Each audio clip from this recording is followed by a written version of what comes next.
Hey guys, Alex here from Top Tennis Training, and in today's video we're going to cover when you should lob in tennis.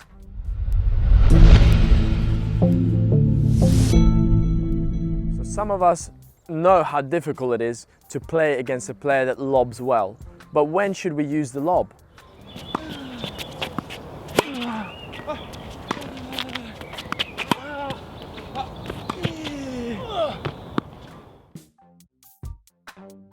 Number one, using the lob when the player is close to the net. When you see your opponent closing the net down a lot, it means that they're going for their next volley. Therefore, if you give them a volley, it will be easy for them to put it away. By being close to the net, they create a lot of angle on the court. So they only have to hit the ball down and it's going to be a winner.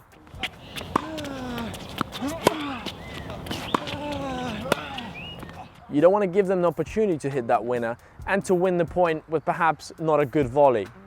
So, because they've created that space that's behind them now, because they've moved forward to close the net down, you can really exploit that space, and the lob often doesn't even have to be that good.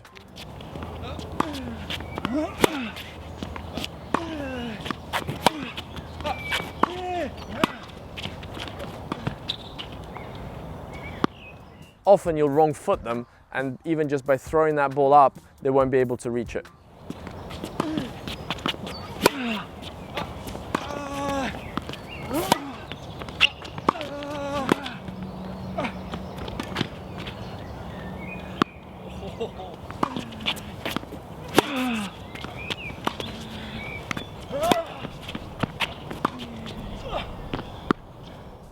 If you play the lob with enough topspin, also, even if the ball is high, you can bring that ball down and make it tough for them to get, even if they're starting to move back for that lob. The ball will bounce with topspin out of their reach.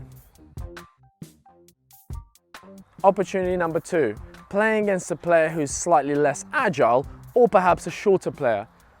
They won't be able to reach those balls because they're simply either not high enough, not tall enough, or they're not agile enough to reach up for the lob.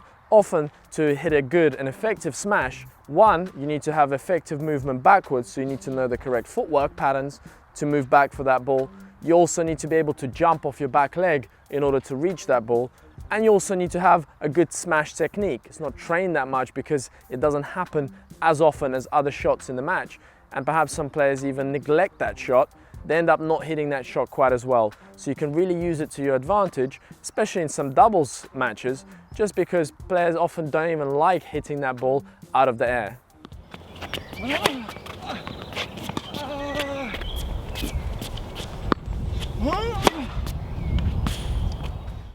Pros practice the smash quite a lot because they know that they have to win that point. Once the ball goes up, the point is there for the taking.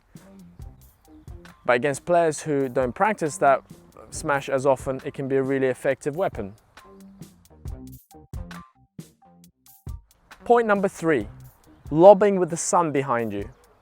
Because the sun is behind you, your opponent is facing the sun. If you lob that ball, often they will lose the ball in the sun. They won't be able to hit that shot because they simply can't see it. The good players may try and put their arm in the way, they try and still try and hit it, but even for the pros, it becomes a very difficult shot when facing the sun. So if you are playing with the sun behind you and you see the opponent coming forward, so against a good serve and volleyer perhaps, that lob return, it's a very effective shot because they can't see the ball well enough to hit a good enough smash. So use that to great advantage. Point number four, using the lob to either change tempo or when you're in trouble in a rally.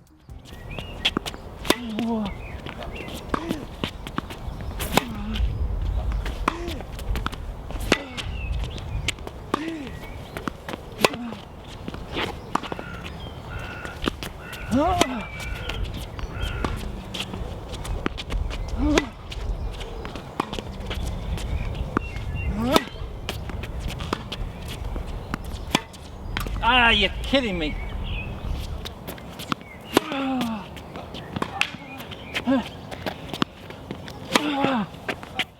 The lob takes time to reach your opponent. It's also a shot that often the players don't like playing against, because the ball bounces up high after the shot. After the ball bounces, it goes above their contact point, it goes above their comfort zone. So if you can hit, and sometimes throw in a higher ball, a lob, especially if you're playing on a court such as clay courts, the ball bounces so high, you will often win the point because the player is simply not good enough at reaching those high balls.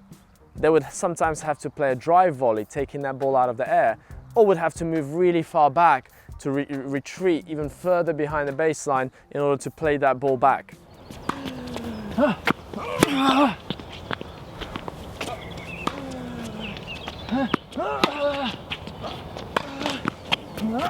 Oh, God. So use the lob if you are in trouble. So if I'm running side to side for a ball and all of a sudden I know I'm not able to reach that ball, I have to throw that ball up as a defensive option to either, well, give me time to recover back to my recovery position, but also not to let the opponent have an easy shot at it for the next shot. So if I play a shot that's deep enough, if my lob is deep enough, it can be a really effective way of neutralizing your opponent.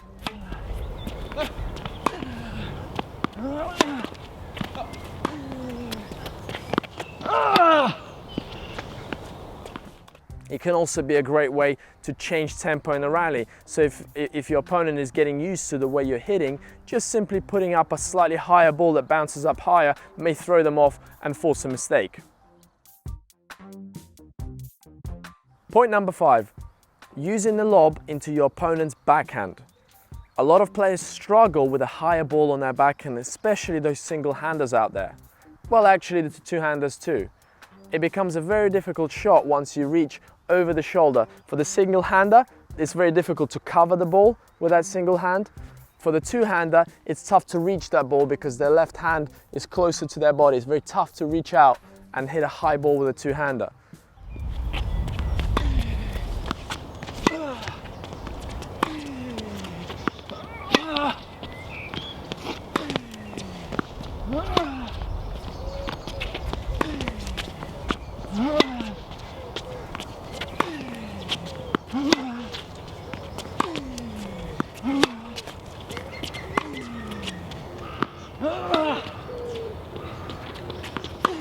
Nice. They would have to slice that ball if the ball is too high. Someone like Federer does that pretty well. But for some of us who struggle with that higher ball, it can be a really effective weapon to either neutralize an opponent with a big forehand by hitting it into their backhand high. So lobbing into a player's backhand is a great way to win the point, or to at least create problems for your opponent to be able to attack the next ball. You can really create problems for someone that doesn't like running around their backhand, who doesn't have a good inside-out forehand, but actually struggles with their backhand. You can really exploit their backhand weakness by throwing the ball high and deep into their backhand, make them play a slightly weaker shot and a shot that you may be able to attack on the next ball.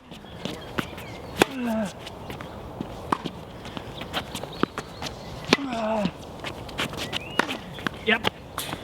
You want to keep the ball away from your opponent's strength, therefore hitting the shot into the backhand is a great way to win rallies. Now those lobs would probably be more of an offensive lob, so you're top spinning that ball, you want that ball to bounce up and forward to your opponent. Often you'll also have to play a defensive lob. This perhaps could happen on the return. So if you're not able to reach the ball effectively to hit a good return, what you don't want to do is just to play any old shot. You don't just want to make the ball back into the middle of the court and be open to your opponent's attack. If you play the lob, you make it a difficult shot for your opponent to attack off. So often the players in doubles, and both in singles and doubles, if they're on the stretch, if they're reaching for the ball, simply putting that ball up with a slice even, so it doesn't even have to be a topspin shot, but just getting that ball deep and high will often cause problems for your opponent. So use that shot on the defense as well. Thank you guys for watching. I hope you enjoyed learning about when to use the lob. If you haven't done so already, please subscribe to our channel. You can do so by pressing the button under the video. You can also visit our website and the VIP section on our website, where we have more videos such as this to help you improve your tennis. We do things like technique and tactics. Anything that you may struggle with will help you in our VIP section. In the meantime, press the like button under this video, share it with your friends, and let me know what you think about this video in the comments down below. I do try and read all of them. Thanks a lot guys for watching, and see you soon.